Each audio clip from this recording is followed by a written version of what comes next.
Welcome to World of Stories, a podcast about how stories shape our lives. I'm Eileen, and my pronoun is she. I'm Margaret, and my pronoun is they.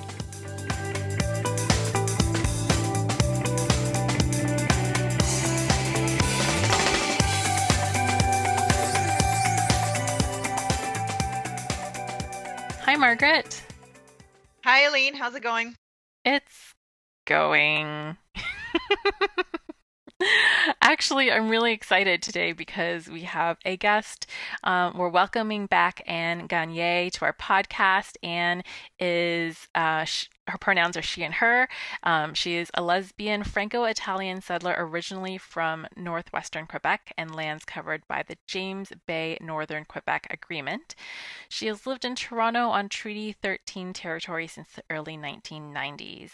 She works as an educational developer with a focus on universal design for learning at the University of Toronto, Mississauga, and is a sessional instructor at George Brown College.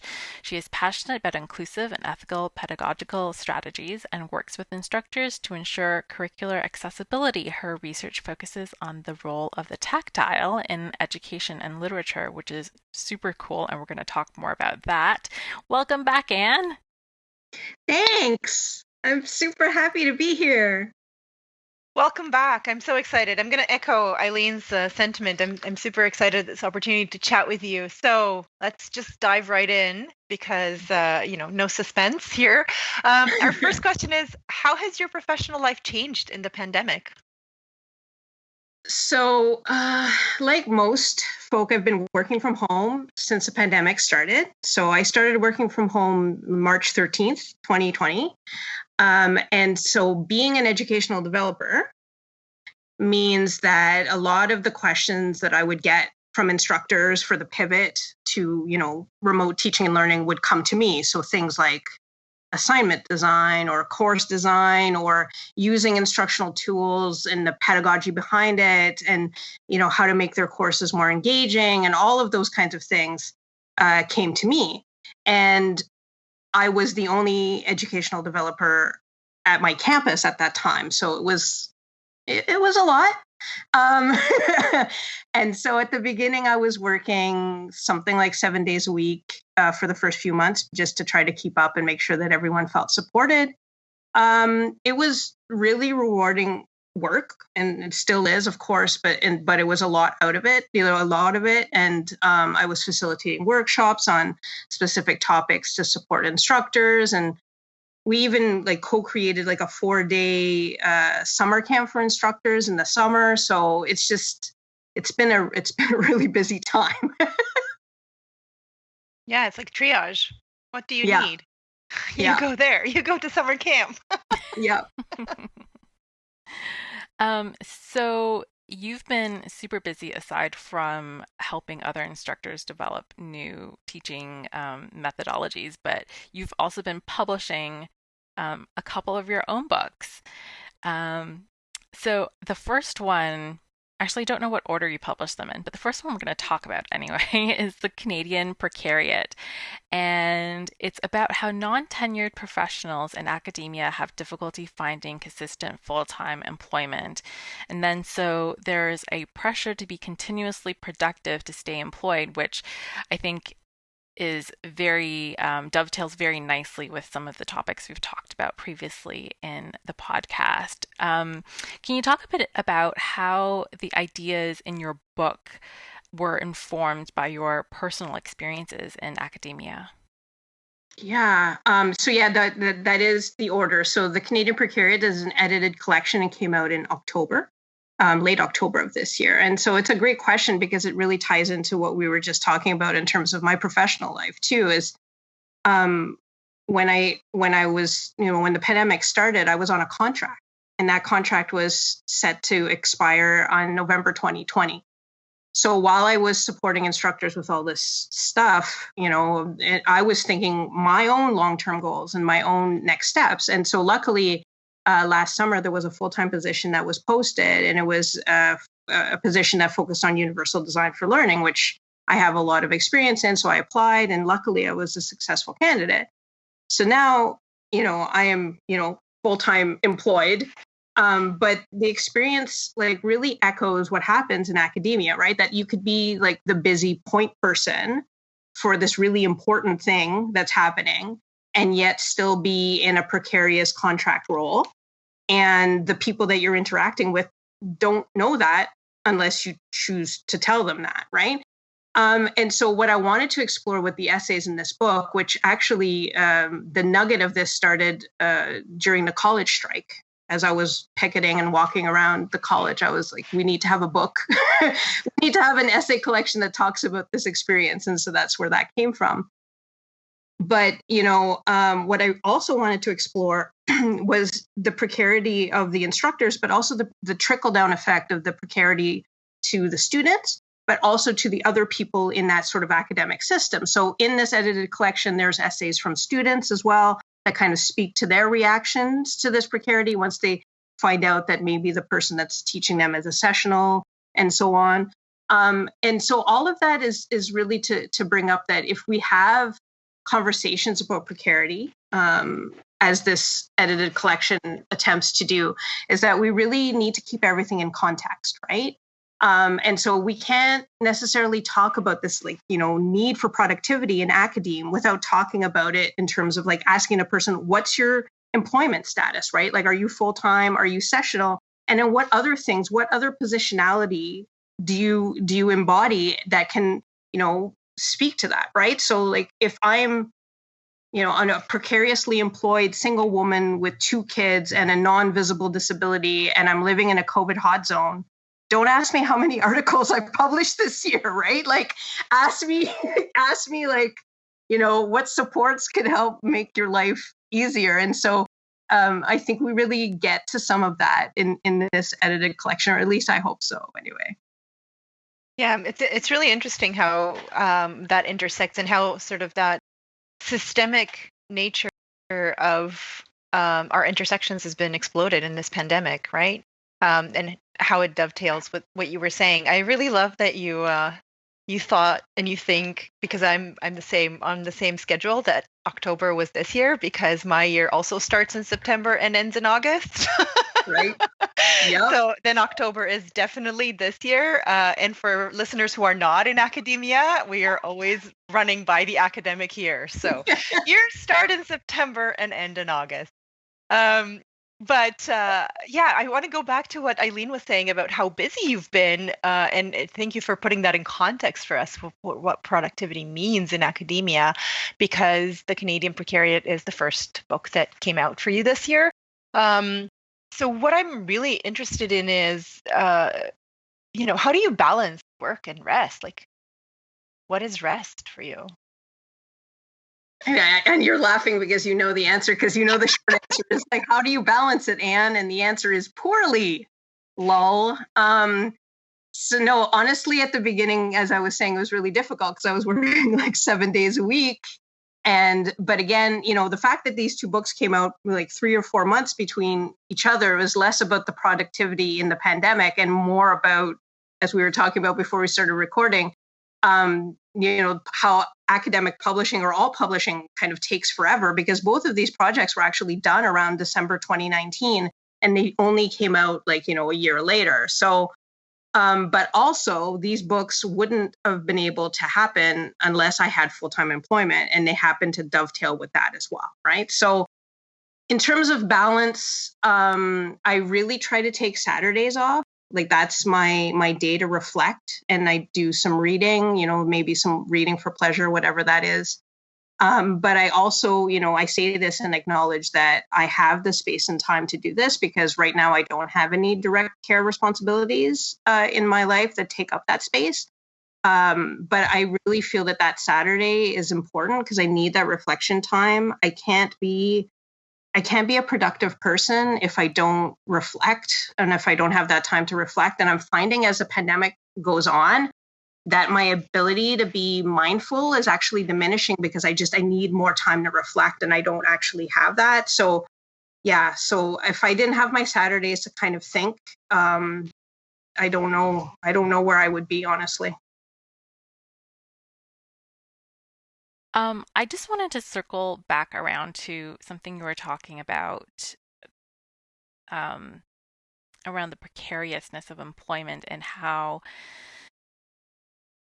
that is like, I'm not sure how to frame this question, and I guess it's more of a thought than a question, but the stress of being in contract roles, like going from one contract to the next to the next to the next. And I think Anna and Margaret, you both have experienced this where you're getting to the end of your contract and you don't know if it's going to be renewed and you don't know where your next contract is going to be coming from. And the amount of stress that that can add to your life is, I think, something that people who haven't been in that situation can't fully appreciate, you know? And I think it's like one thing if, um,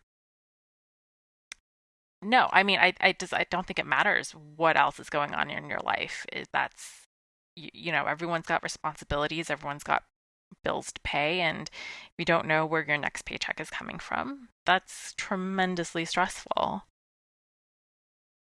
Yeah, no, for sure. Because I worked in, before where I am now, or, throughout, and Margaret can, speak to this as well. I was working in precarious roles for more than a decade, right? Going from contract to contract, semester to semester, trying to figure out what courses that I was teaching or what instructional design contracts I was going to pick up, that kind of stuff. So yeah, it is. You're always thinking one step ahead, and you have to be, because you need, to think about where your food and your roof is going to come from.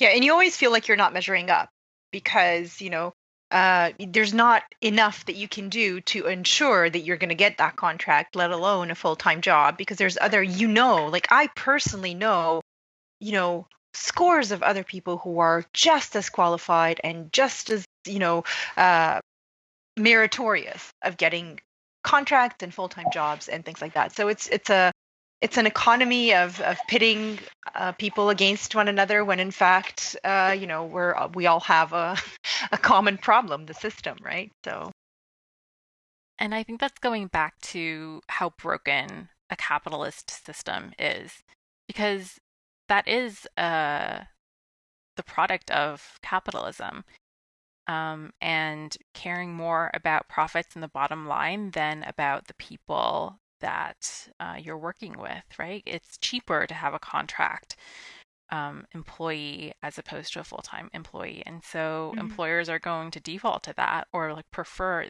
that over bringing on someone full-time, paying them a salary, paying for benefits and all of that other stuff. So yeah.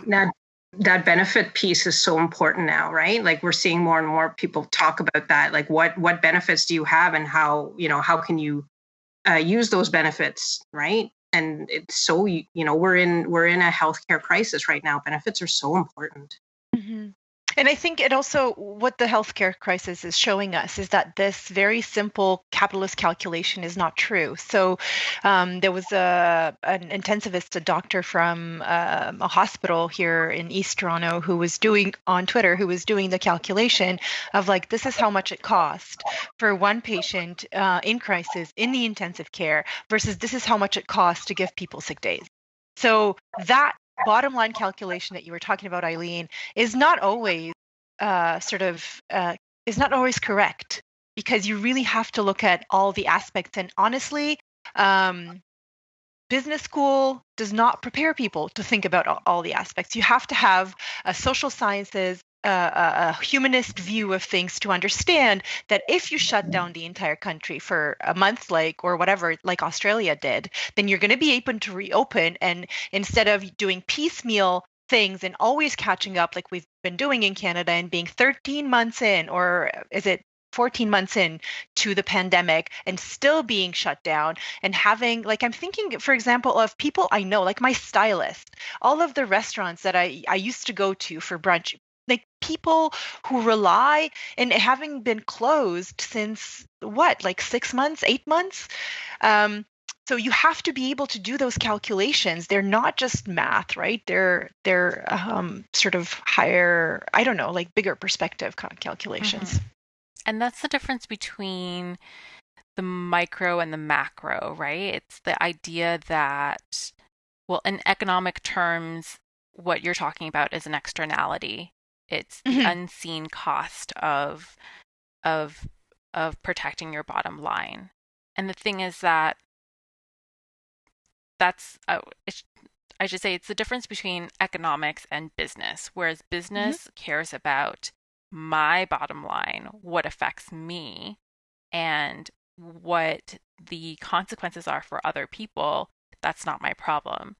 Whereas, like, if you want to talk about it from an economic point of view, like you said, you have to look at everything in totality. You have to look at society as a whole, and you can't say that what benefits one person is going to be good for everyone. You have to understand that, like, every action has a consequence, and you need to balance all of those things together.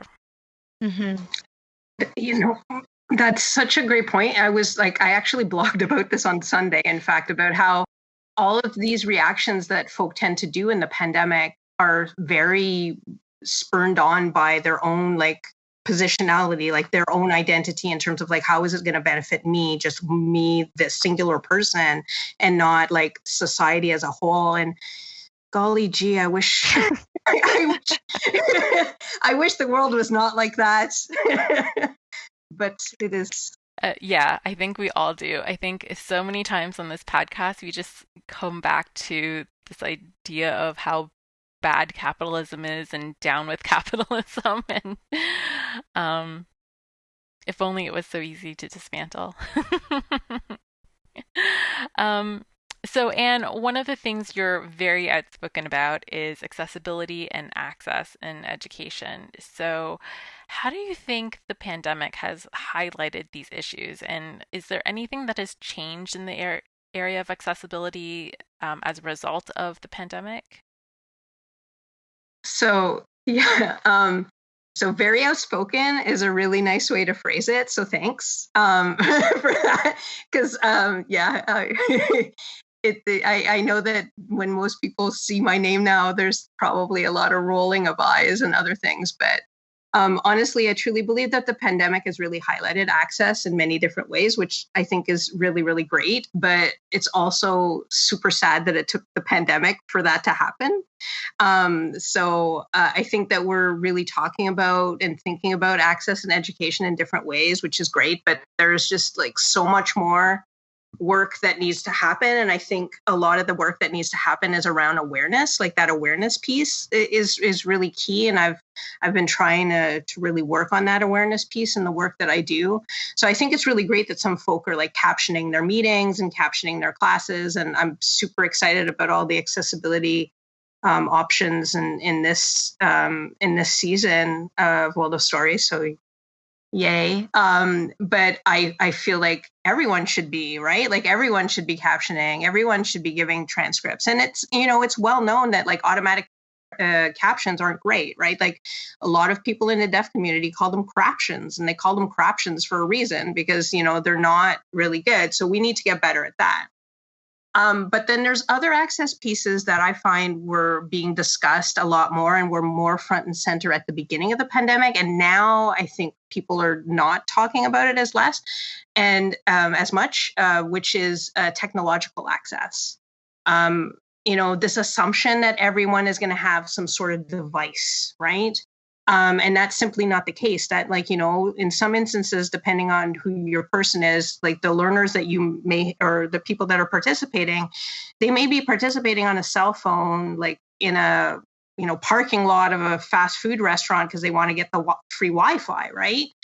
And as the pandemic goes on, it's not like this is going to get any easier. It's not like learners are going to magically, like, acquire a computer. Chances are the opposite is going to be the case. So I think this is something that we really need to think about in terms of our design, like, not only just in education, but how we're designing courses, but, like, for events. And so one of the things that I'm really, really focusing on now, if you follow me on Twitter, is access and academic conferences.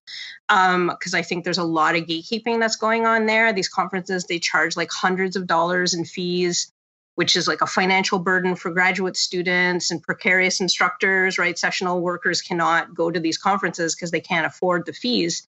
But then they don't actually have, like, basic, like, access things like captions or transcripts. And they create like schedules without gaps so people can't take breaks. And I just, I want us like royal us to get to a place in education where we're really modeling contextually good practices. And I'm not seeing it yet. And so I think until I see it, I'll probably be that person that is very outspoken about access. One thing I find really interesting is the explosion of TikTok and how TikTok has really pushed forward the idea of closed captioning on social media, which is totally unexpected. You would never think that, a platform like TikTok would be so instrumental in that. But because TikTok is all video and a lot of people might watch videos on mute, or deaf people are using TikTok, having captions on your TikTok videos has become so important. It's to the point where if you don't, then a lot of people will just scroll right past the video and you won't get the engagement that you want if you want to become a TikTok influencer, which obviously we all want to do. But that's a great point. Yeah. Yeah, and it's overflowed into Instagram now as well, where because Instagram is trying very hard to copy TikTok, where Instagram now is also trying very hard to make closed captioning software or tools accessible, and they're not quite there yet. It's still pretty convoluted to get the captioning on there, but people are recognizing the importance of having captions for all of their videos. Yeah. And I think that piece that you're mentioning, Eileen, about it being applicable to so many people, because, captions are just for, deaf or hard of hearing users, and how many deaf and hard of hearing users are there? And it's like, no, like if I have a toddler who's sleeping and I need to watch my course, then I need captions, right? Like if I'm sharing a computer or a room with 3 other people while they're watching Netflix and I need to partake in whatever I'm partaking in, I need captions. So that sort of narrow-minded, like, well, this is just a disability thing, is what, I think I would really love for people to start thinking about access more comprehensively, right? Mm-hmm. Like what does comprehensive access look? Right? Mm-hmm. And the thing is that, like, I am not deaf or hard of hearing, but I always watch with closed captions on. I always do. Same. Because when it's not on, it's so easy for me to get lost in what it's saying. And I mean, I have no idea why, but I've just gotten used to having it there that I can glance at the closed caption if I need to just, figure out what's being said, and it just helps. And I think the really interesting thing is when the issue of captions became more and more prominent here in the West, I realized that in Asia, there's captioning on everything. Like all of the media in Asia has captioning regardless. And I don't know why or how or like what the story is behind that, but for as long as I can remember, anytime I'm watching an Asian show or movie, there's automatically captioning. I mean, it's in the whatever Asian language it is, so it might not help people who can't read it, but it's like, I don't know, how did they get it so much faster and earlier than like people here? I don't know.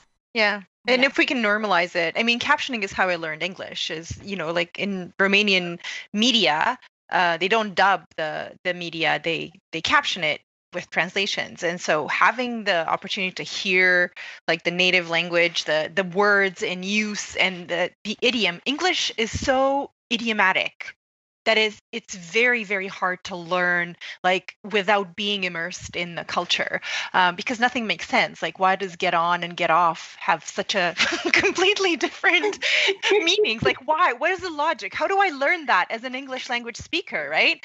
And so I teach a lot of people whose first language is not English, and these are the hardest things to get. But when you do have that, and I think like Anne was saying, we need to shift the conversation from accessibility and sort of accommodation to access, because putting in place these measures actually provides access to a much wider range of people than just than people with disabilities and people who are hard of hearing. Your conversation about TikTok makes me think of, have you heard of Clubhouse? Yeah. The new social medium that is based on, I haven't been there, not interested, but as somebody who's very slowly losing their hearing, I'm very not interested in Clubhouse. I don't want to know what it's about and whatnot. But that's the first thing that it made me think about, when in a moment when we're all sort of, not all, but like most of us are moving toward media that has sort of a variety of representations, UDL language all over the place. Mm-hmm. Love it. You know, how much is Clubhouse going to sort of catch on, which may be a conversation that we want to park for later, because I'm really, really interested in getting to your second book, Embodying the Tactile in Victorian Literature, Touching Bodies, Bodies Touching. I love that title. I think it's amazing. And the book talks about embodiment and touch, and I read these as a form of, or even maybe a metaphor, maybe I'm overreaching here, for human relationships. And it kind of led me to the question of, how did your relationships change? And what does friendship or family life or any of that look like for you in the pandemic and in relation to the book? And I'm done with my question now. I will shut up. No, can ugh be the answer to my question for that? So the book is a monograph of my dissertation, right? So the things that I talked about in my dissertation, and it's focused on how relationships are expressed or described through tactile interactions and different types of tactile interactions. And so, of course, this is very much top of mind right now in a time when we're supposed to be distant and we have to be distant. But I discovered, I don't know if I necessarily knew this, but I discovered this about me, that I think I get a lot of my interactions through my interactions with coworkers, because I wasn't coming home to anyone. And so when Eileen was talking a few episodes back about how we don't talk about single folk getting older, and like, my goodness, did that resonate for me. I was just like, yes, I was like listening to this and like waving my hands, because like, you know, what do people who don't come home to anything or anyone do, right? Like, so for the whole of the pandemic, the only like living thing that I had in my life was my cat. And he died in March. So it's been tough. So see, this is me getting like, oh, my cat. So I like, for family things, I talk to my mom on FaceTime like every weekend, which is a lot more than I used to talk to my mom with or about. Like, I did not talk to my mother this much before, let's just say. And so now we're FaceTiming like every weekend. But my friend life is honestly like, ugh. Like, I text my best friend every day, and we have these great text conversations. And Margaret, I know we text as well. But I haven't seen my best friend since November, and we live in Toronto. It's not like we live in different places. And so November is also the last time I left my house, like literally. And so this pandemic has been like super lonely for me. And I understand that, you know, this isn't a knock to social distancing. I understand that social distancing is a thing and we need for it to happen, but I'm not even having like Zooms or phone calls or anything like that, because it was so funny. Like, Anne goes on podcasts and calls out all her acquaintances, but like I am aware how everyone has like care work, and they have their own things and their own responsibilities, which means that they don't have. And Margaret, you spoke to this on the podcast too, right? Like, you know, the capacity that folk have for other things, right? And knowing when your capacity is at its limit and you can't give more than what you have in the tank, right? And so honestly, this is why I spend so much time on Twitter, because Twitter has become my community space. Like, it was before, but like in the pandemic, so much so now is that I don't really have anybody to talk to on the regular, except for like the 2,000 people who follow me that I may or may not know. So honestly, like that's how my interactions have really changed over the pandemic. And yeah, so that's kind of that's kind of where I'm at. I feel you so much, Anne. I that's exactly how I feel with like this whole thing. Just this whole thing. Ugh. Ugh, right? Um, and so one of the things I've been hearing from a lot of people lately, uh, in the pandemic is that they haven't been hugged in more than a year. And it was so strange for me to hear people talking about that because I didn't think that, I don't think people realized how much they needed touch, like that physical touch, until they couldn't have it anymore. And I have so many random thoughts about this because um, one of the five love languages, if people are familiar with the love languages, is physical touch, right? And so it's like, well, you would think that people realize that touch is important, but then, like in our society, in Western society, there's so much importance placed on personal space and like not randomly touching strangers, or if you do, you got to be careful about where you touch and like, staying a particular distance away from me. And if people get too close, I feel antsy, And so I was wondering about that, like, juxtaposition between the need for touch as humans, as animals, as creatures, and how we need that touch versus the societal, I don't know, like assumption or norm that you maintain a particular distance from people because they're strangers, you know? And Yeah. like, yeah, the question is not really there, but just that, like, how do we reconcile that?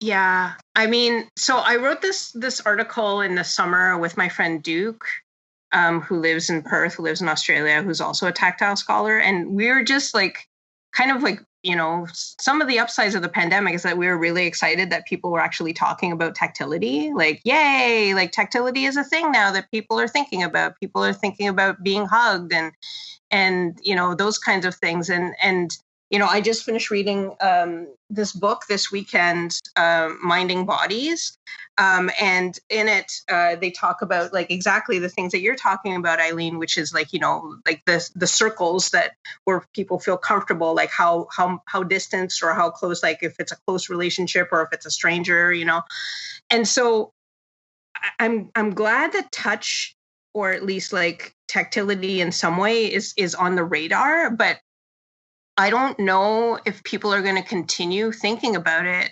once people get vaccinated and whatever the future looks like. And I don't know what the future, of touch is going to look like. And I certainly hope that we still think about it. But one thing that I really super hope is that we start talking and thinking about the sensory, especially in education, but in our lives, and how the sensory, like, not to get all phenomenological, but how the sensory really informs who we are, right? Like how the sensory can support learning, and like in education in particular now, and I mean in most places too, we've now moved to this sort of like visual epistemology where like everything that we learn is going to be done visually through a Zoom screen or a Skype screen or a Blackboard Collaborate screen, and none of that is taken into account like the embodiment of a person, right? Like you've become a set of eyes, right? Like you have become a set of eyes that is getting all of that information, and it forgets the rest of, right? Like it forgets the fact that you need a hug. It forgets the fact that, golly, it would be nice to see your friends not in a screen, right? Like it forgets all of that. And so I we really need to start thinking about how that sensory piece really informs so much of what we do. And it's not just, I know that they talk about this in Montessori, schools, but like the senses are part of who we are as humans in the world. And we need to talk about it more. We need to have a better way of dealing with it, I think. When you think about certain areas of study where they do incorporate like the physical into the learning, right? Like, um, I'm just thinking about in university, my kinesiology classmates would have these like labs where they pair up and then they're drawing muscle parts on each other, um, and to learn all the different muscles of the body and all to learn all the different parts of the body, and they're using each other as models. And we talked to Lee a couple of episodes ago, and Lee is a midwife, and they practice midwifery skills on each other in class. And now Lee is doing a practicum where they are in in hospitals and learning on the job and learning while doing and interacting with the folks that they will be providing care to in the future. And it makes so much sense, right? There's all this like interactional learning that has been incorporated into a lot of courses and a lot of various disciplines, but why is it only limited to those disciplines that are healthcare related or whatever, But like we could teach literature through some physical component, couldn't we? I mean, I feel like there's got to be some way to do that. We could teach all sorts of different things with the physical component where you're getting up out of your seat, where you're not just in front of a computer screen, but you're interacting with people face to face. And like you said, it's the embodiment, and you can learn through the moving of your body, through the interaction with other people. And I honestly think that that kind of interaction can imprint knowledge in a different way that might be way more profound than just sitting and listening to somebody lecture at you. Yeah. And that is the original way that we learn, Like if you've been around little people, you have seen that they learn by touching, by, depending on the age, they put stuff in their mouth because their tactility is not yet developed enough, but their mouth has enough sensors, and that's how they're used to getting information. And so when you were talking about this, it made me think about how much growing up or being an adult is basically about disavowing our human needs, from overriding the fact that we're exhausted and we're depressed and we're anxious about all the things, to to not touching. And this is such an Anglo-Saxon thing about the personal space, and it's just a very cultural thing, and we need to acknowledge that other cultures don't feel the need to be like, stay the length of 3 ducks away from me or whatever. Again, I'm not trying to make light of the need to social distance. I endorse that in the pandemic and everything. I'm just talking about, normally. I think it's a lot of, because we learn by touching as children, as babies. I think we express affection, we express a ton of things by that, and some cultures are more expressive in that way. And when it comes to the Anglo-Saxon culture, it's just been repressed. It's not sort of a natural, it's not that English people are more naturally not touchy or whatever. I don't know. I'm just speculating here. But the other thing that what you were saying kind of led me to think about is, I'm going to do the obnoxious academic thing here and cite Michel Foucault, The Birth of the Clinic, which is a book from the 60s, in which he actually talks about how the medical science has evolved, it as sort of the clinical gaze has evolved and the primacy of vision and seeing over every other sense, and how education has just completely embraced that and has been for a long time. Like, think about everything that we do in education, or we have been doing, is just through sight. Very, very few things, we call those practicum, or they happen in a lab, are done for other types of sensory experiences, but primarily it's all about vision. And unfortunately, the pandemic, like Anne, you were pointing out, has completely made that 99% of the experience. Yeah. And even when they do like these add-ons, Margaret, as you were talking, I was just thinking about like when they do these add-ons on things like Zoom or MS Teams, and how you can now have the background where it kind of mimics like the traditional lecture hall, like, because that's what we want, right? Like, let's go back to that tactile experience of like being in rows and seats instead of like, the Brady Bunch grids that we're used to seeing, right? I'm old, I'm sorry. And so, but why that need? Like, why that feeling that like, well, what people really want? They want to mimic the like visual, setup of their lecture hall, their like 120, 300 person lecture hall when they're teaching. I'm like, no, that's not what we want at all, but okay. So I don't know. It's very, you're right. Like this, everything has to be the way that it was, but virtual. So all of this sounds a lot like doom and gloom. And it is. We're in a dire situation right now. But we do want to think about also the good stuff. So one of the things that you mentioned, Anne, is with your colleague who is also a scholar of tactility. We're talking about how one unexpected outcome of the pandemic is that people are talking about tactility. Are there other positive side effects? Can you tell us how you find joy these days? So like joy is difficult. Joy is definitely difficult. So I preface my answer, because context is important, by acknowledging the fact that I am very privileged that the unit that I rent comes with a deck and an outdoor space. And I know that that is at a premium right now with a lot of people. And so most of the joy that I've been finding since March, honestly, are the opportunities that I have when it's warm enough to sit on the deck and watch the birds. I have some bird feeders in the back. And it's a small thing. And yeah, shout out to my best friend Emma, who got me into birds.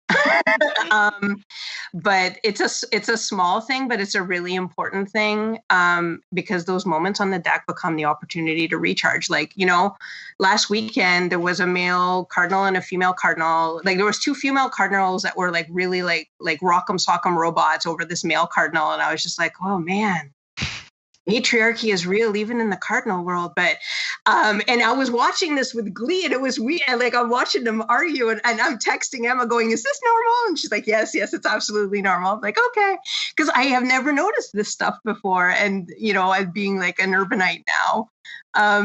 So yeah, like it's weird how those small little things give me joy. I have finches. Every time I see the finch at the feeder, I'm like, oh, hi finch, how's it going? So, yeah, so that's honestly, those are my little joys now, are the random birds that end up coming into my backyard. We should make friends with your finches. Should make friends with the squirrels who live in my backyard. Most prominent of whom is Eleanor. I don't know why her name is Eleanor. It just is. And you can organize a bird watching tour for us once we're all allowed to see each other in person again. Yeah, for sure. I would love that. And Emma too. Emma's great. Yes, and Emma too. I feel like we could talk for ages and ages. Unfortunately, we don't have ages and ages to talk. So let's move on to the recommendation of the episode. Anne, what would you like to recommend for our listeners and readers? So, because I'm assuming they're readers too. My goodness, I have so many recommendations, because originally in my head, I was like, there's so many things that I want people to read. But I think I'm gonna switch up. I don't want to recommend too many things. I know I'm supposed to recommend only one, but honestly, I have like 3 things to recommend. Is that Go ahead. Go for it. The more the merrier. Okay. So everyone needs to read Academic Ableism by Jay Domage, because even if you're not an academic, it'll make you realize how everything is designed in an ableist way, and it's sad. Everybody should read On Being Included by Sarah Ahmed, because diversity and inclusion is complicated, and it is much more than just having a committee. And so therefore folks should read this book. But this weekend I read Feelways, which is an anthology of Scarborough writing and everyone should read Fieldways because it is great. I have some former students from UTSC in this. It's got fiction, nonfiction, and poetry, and it's all stories and ideas based in Scarborough. So everyone buy and read Fieldways. That sounds amazing. I'm already like Googling them, all of them. And yeah. Especially the Scarborough anthology, because I'm right here, right in the next door to Scarborough. I'm not finding my words, which is probably a sign that we should move towards wrapping up. But before we do that, Anne, would you like to share where people can find you or your work online? So I have a blog called All Things Pedagogical, which I found out the other day when I was looking that I've been writing in since like 2009, because what even? Yeah, I know. So I usually post a blog post every Sunday, like usually, noonish or afternoonish, that talks about something that's pedagogically related or accessibility related. So that's one. And then you can find me on Twitter because I basically live there. I have like a little house there, little Anne's Twitter house. And it's just my name at Anne Gagne, no ANNGAGNE. And you will find me there with the 2,000 other folk who randomly follow me, apparently. So wonderful. Everyone should definitely go follow Anne on Twitter. And thank you so much for being here and chatting with us, Anne. We've had a lovely, lovely time. Thank you for having me. This was great. Yeah, thanks, Anne. As you can see, we couldn't stop talking. So we're stopping now, imminently. As always, you can join the conversation on Twitter at world_stories, or you can email us directly at worldofstoriespodcast@gmail.com. If you like our show, please share the podcast with your friends. You can rate and review World of Stories on Spotify, Apple Podcasts, Google Podcasts, and all other major podcasting platforms. The more reviews we get, the easier it will be for new listeners to find us. And lastly, if you'd like to partner with us in producing the podcast, we appreciate every contribution, no matter how big or small. You can donate at ko-fi.com/worldofstories. Thank you so much for listening. Until next time, stay safe. And keep on humaning.